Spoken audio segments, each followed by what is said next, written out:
Welcome to Jennifer to the Rescue. I'm Jennifer Johnson, and it's a pleasure to be here again here at the beautiful Wofford Theater, and we love to come in here. Thank you to Logan Street Signs and Banners for making it possible for us to come in. What is Jennifer to the Rescue? Well, you can check out jennifertotherescue.com. You can certainly call me, 317-513-6823. My number's all over my website, I think. But what do? I want to be your trusted collaborative resource. So my mission is to provide effective resources that drive performance, produce clarity and direction through networking, training, and multimedia solutions. Thus, Hamilton County Television's my whole world. And I get to bring in wonderful people like Shelley, Haymaker, who is right next to me. Thank you for coming back. You were here just a couple weeks ago. Well, I think it's been a little bit longer. You know what? Time goes by fast. I mean, It really does, because I remember when we were talking about it, that it seemed like it was so far out there, and then all of a sudden it's like, here it is. It's amazing. I know. But you're not just some random person I picked off the street, although you are kind of. I sort of am, yes. You are kind of. But Shelley, you are an attorney here in Noblesville. I am.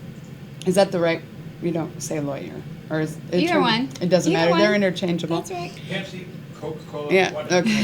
okay. So, and we were connected through a lady who I have known for a long time, because you are in charge of the Guardian Ad Litem program for Hamilton County. Yes. You're the director. That's right.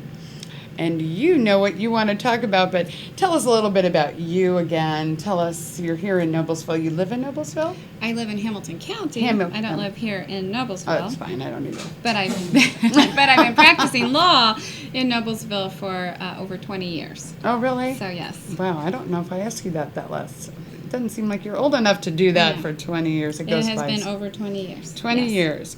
And so you live in Hamilton County. You have a family, because I know I'm now friends with you on Facebook. Yes, so you're my family, my children go to Hamilton Heights. Okay. So the school Very corporation, and that's where I went to school as well.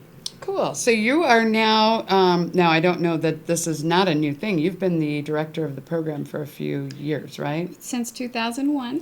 For a few years. Yes, no kidding. For quite a few years, yes. I took over the program at that point. And what the program does, just so that everybody knows, is that we train people from the community to come in and be the voice of the child, a child who is into the court system by no fault of their own. They're there through abuse or neglect situations. The Department of Child Services has opened up a case. There's a case that's in our court system, and that's how we become involved. So what we need all the time, every day, we need volunteers from our community who are willing to come in to our program, be trained, which is what we're going to talk a lot about during this show, to learn how to advocate for these children in the court system. So that's what we do. So this concept has been around for quite a while. Our program actually started in 1998, and then, like I said, I took over in 2001. And the concept, I think we talked a little bit about this the last show, but the concept was developed by a judge in the state of Washington, because he was looking out in his courtroom and saw all of these people that were there, lawyers for the parents, lawyers for the state, but nobody was specifically there for the child. So he wanted to have somebody from the community, somebody who lived in the community, who knew the community, who knows the resources in the community, who knows the schools in the community, to come in and get to know this child, and to come and to give him some thoughts on what should we do for this child, what's best for this family. So that's how the concept got started.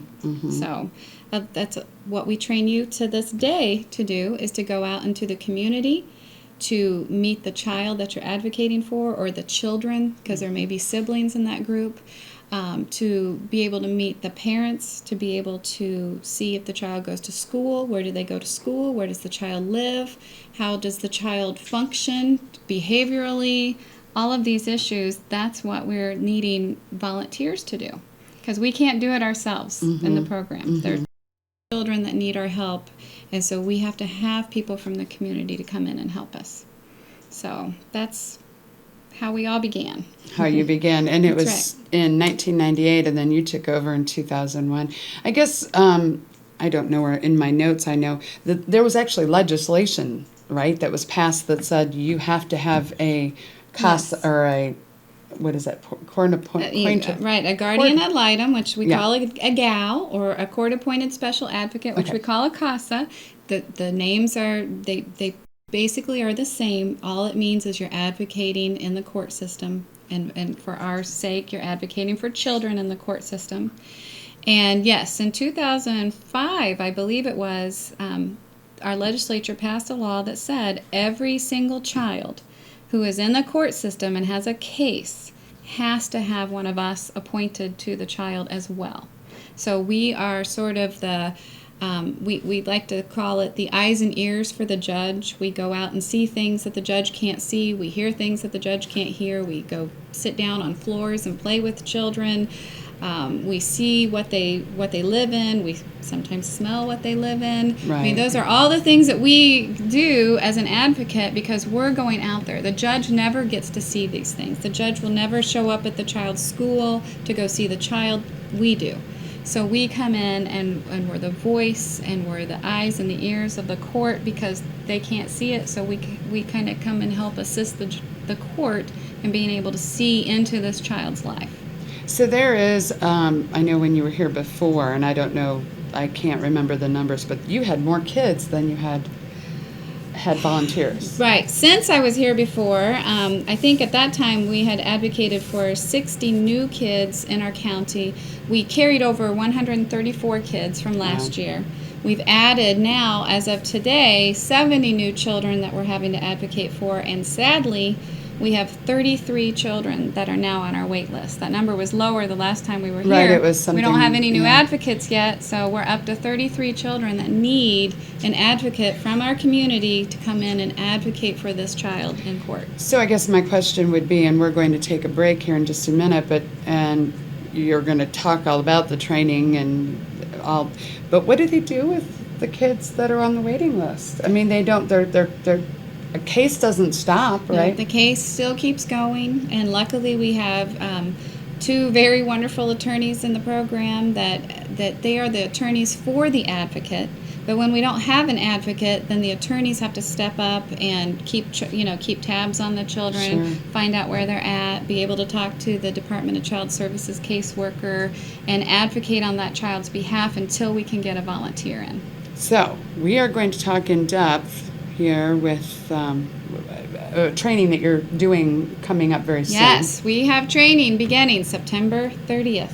Okay. And training will begin that night. It will not end till October 15th, but we'll talk a little bit more about that. Yes, give them real quick the contact information. If they're only able to be on here for a few minutes, where do they contact? They can call my office at 317-776-0480, or they can email me at attysshell@att.net. Okay, and we're going to take a short break and be back, and we're going to be joined by another one of your wonderful people in the program. Yes. And we'll see you. Don't go anywhere. Come right back.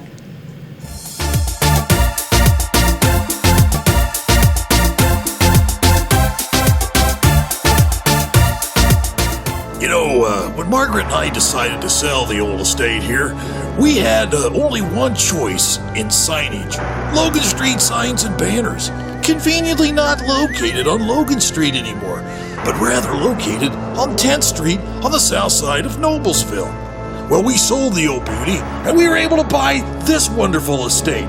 And we had so much money left over, I was able to buy this beautiful 1968 Eldorado Cadillac for Margaret. Only 472,000 miles. Margaret loves it because it's got those big seats and that heavy-duty suspension to support her svelte frame. Next time you're looking for signs or banners, call old Jim at Logan Street Signs and Banners, 773-7200. Conveniently not located on Logan Street anymore. Everyone knows it's easy to find first-run movies in the big theaters. But where can you go to watch your favorite classic movies on the big screen for the perfect night out? Why rent a flick when you can rent the entire theater? Call today to reserve our 32-seat theater for your next event or just stop by to see what's showing this weekend.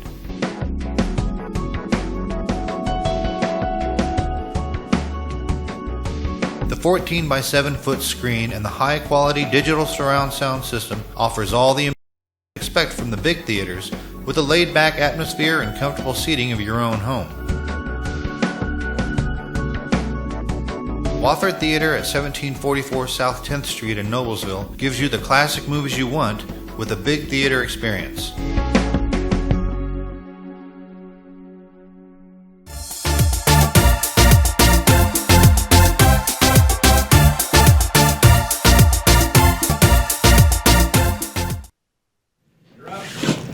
Goodness, that went fast.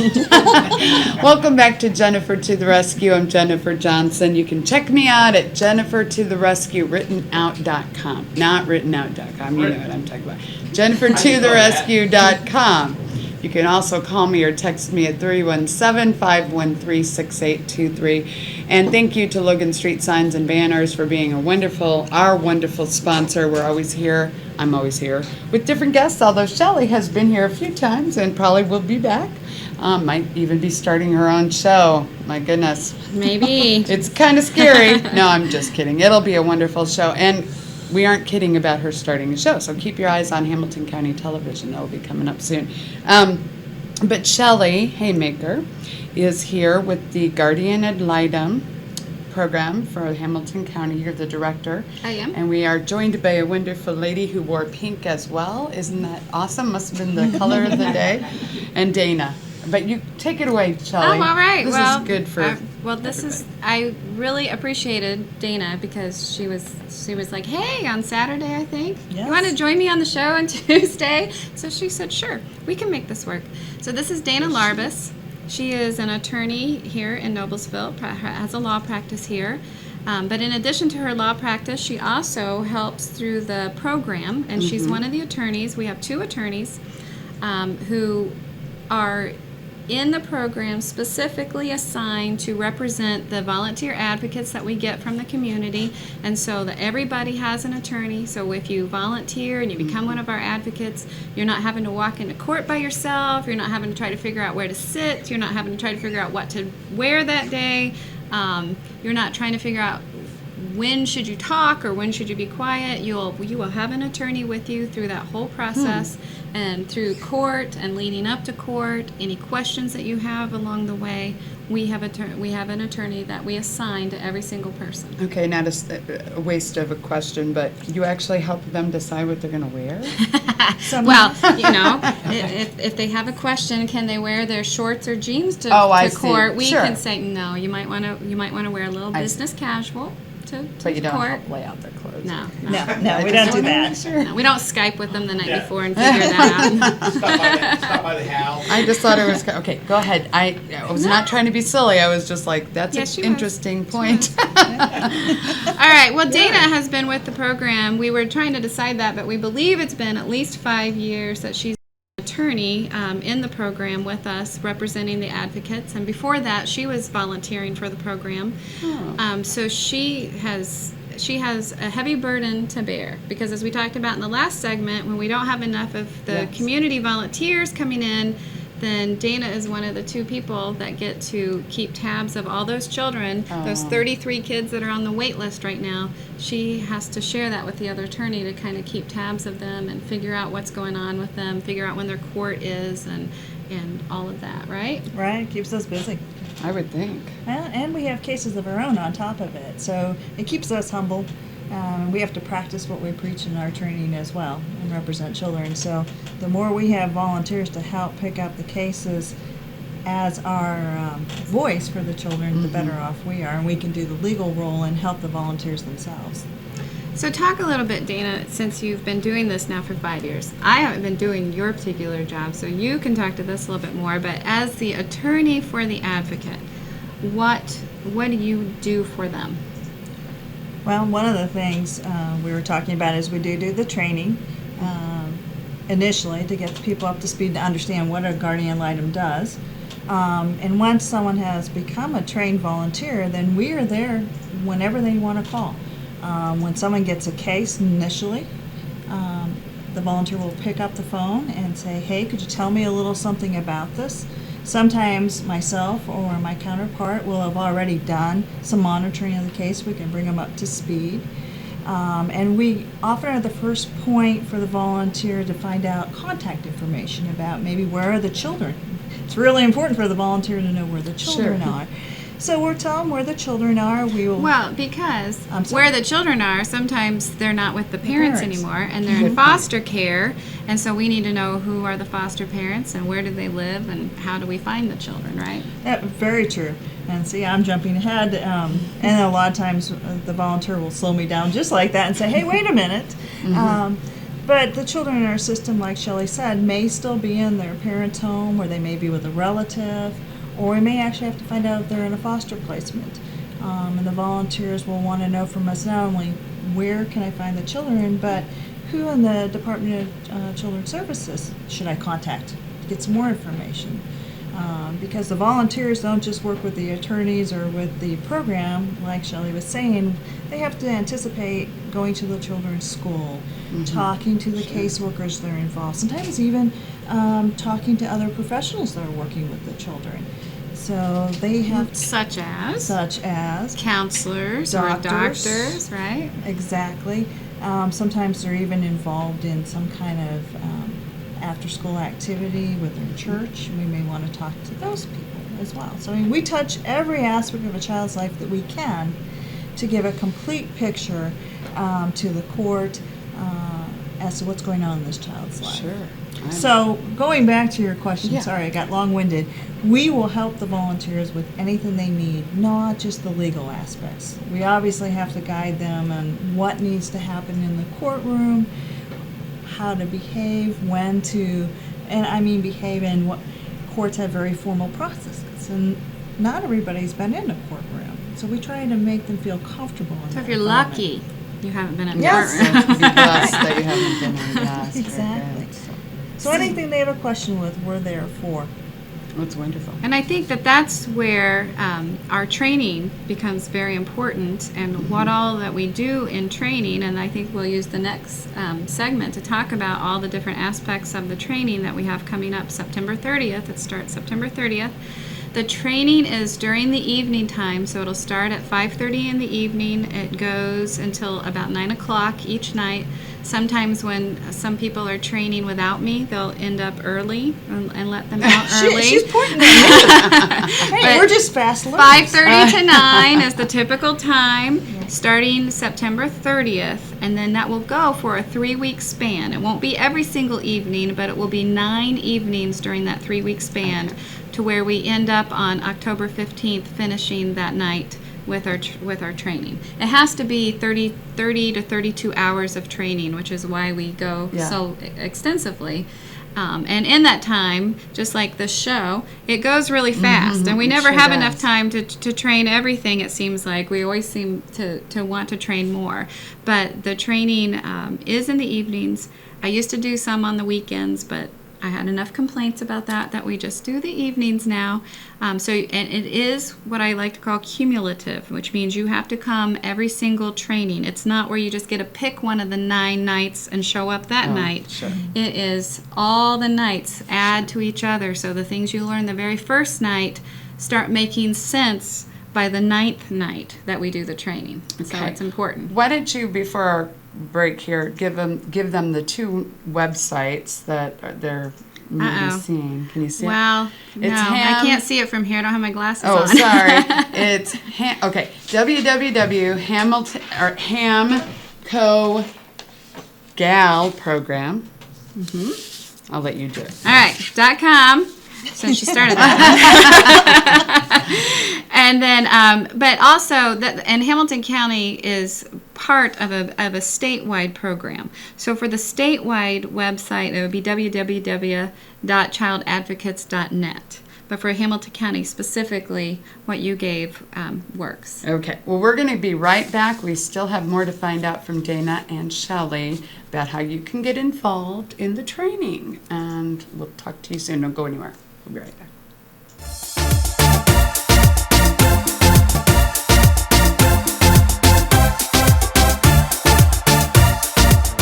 You When Margaret and I decided to sell the old estate here, we had only one choice in signage. Logan Street signs and banners. Conveniently not located on Logan Street anymore, but rather located on 10th Street on the south side of Noblesville. Well, we sold the old beauty, and we were able to buy this wonderful estate. And we had so much money left over, I was able to buy this beautiful 1968 Eldorado Cadillac for Margaret. Only 472,000 miles. Margaret loves it because it's got those big seats and that heavy-duty suspension to support her svelte frame. Next time you're looking for signs or banners, call old Jim at Logan Street Signs and Banners, 773-7200. Conveniently not located on Logan Street anymore. Everyone knows it's easy to find first-run movies in the big theaters. But where can you go to watch your favorite classic movies on the big screen for the perfect night out? Why rent a flick when you can rent the entire theater? Call today to reserve our 32-seat theater for your next event, or just stop by to see what's showing this weekend.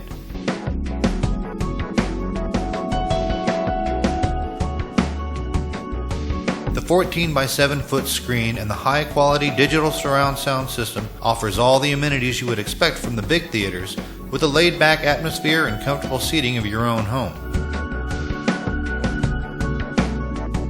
Wofford Theater at 1744 South 10th Street in Noblesville gives you the classic movies you want with a big theater experience.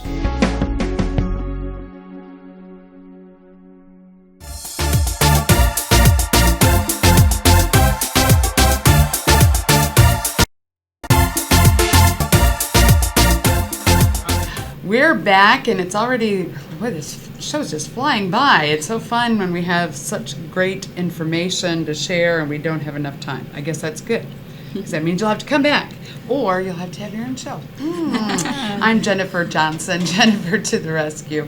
And you can go to jennifertotherescue.com, check that out. And also my phone number, 317-513-6823. If you have questions about any of the guests or how to get in touch with them, that's great. But they do have information on their their contact information. Thank you, Logan Street Signs and Banners, for being a wonderful sponsor every week for my show here. Shelley, take it away, because you and Dana. There is one question from the audience. If they want to go into the program, how do they contact you? Oh, my program? No, her program. For the volunteers, how do they I think they're going to tell us about that. I am. Well, and it's the same contact information. If you are interested in going through the training, you're interested at all in learning about what it means to be a child advocate, then you need to call my office at 317-776-0480 and let us know that you would like to go through the training, and we will send you a schedule. You can also email me at attyshell@att.net. Let me know that you're interested in going through the training, and we will be sending out, now that the schedule is down, we will be sending the schedule out, because training begins September 30th at 5:30. So, and what we need for the training are lots of community support. We need lots of people from the community, and you could work full-time, you could be retired, you could work part-time. We have all of those types of people that are in this program. We have people that were teachers, nurses, who've worked in the mortgage field, who've been principals. We have all sorts of backgrounds. You do not have to be an attorney. You do not have to have any sort of degree or special schooling to do this. You're a community volunteer, and that's what we need. And if you decide that you want to go through our training, and you contact us so that we can get you on the list, and we can get you a manual made, and we can be prepared for September 30th to see your face, what we go through that training are lots of things. We touch on several things through the training. We will teach you what the court system is about in the types of cases that we do. We're not going to teach you all about divorces or adoptions or guardianships. Okay, we're going to teach you about abuse and neglect cases, what we do. We have a segment on cultural diversity, and I think Dana Larbus is with us, and she's one of the attorneys that also works in the program. But you teach, I think, on the cultural diversity, or you touch on that part, and you're part of the training, right? I am. There are several of us that train. We have people come in, not just the attorneys from the program, you yourself train. We have people from the Department of Children's Services that come in, so you get their perspective. One of my favorite nights are when we deal with His Honor, the Magistrate Reeds. We'll actually take time out from his schedule and meet the volunteers and kind of give them a feel for what he would like to hear and learn about that helps him in the courtroom. And we go to the courthouse for that night and actually go see the courtroom that Magistrate Reeds is in, and so that you can already get used to what it's like to be at the courthouse and where to go and what it looks like. Oh, the volunteers love that too. And if you're lucky, you're taking a tour of more than one courtroom too, so you can see what it's like. But we also have juvenile probation, because we do juvenile delinquency cases as well. So we have a night where we tour the juvenile detention center, and we sit down with a probation officer and one of our juvenile deputy prosecutors and talk about those types of cases that we do. Yeah, it's great. And then actually talking about the training itself, Shelley, you were saying about diversity. One of the nice things about being a volunteer is you're dealing with real people. You're dealing with people from our community in all walks. And one of the things you get to do as a volunteer is you have to kind of put things aside and be very open-minded and open to the different things that children run into depending on the culture. We've even had cases where children are members of Indian tribes, and there are special rules that apply to that. You learn that in the training program. So it's interesting. It's not only a great community contribution, it's a wonderful educational experience about the people in your community and how you can help. That's right. And through the training, because if you're nervous about talking to people or interviewing people, we talk a lot about that and how to interview parents, how to interview children, how to interview different people, doctors and the counselors that we've referred to, and teachers, how to go into the schools and talk to the kids there if you need to, or talk to the guidance counselors at the school. We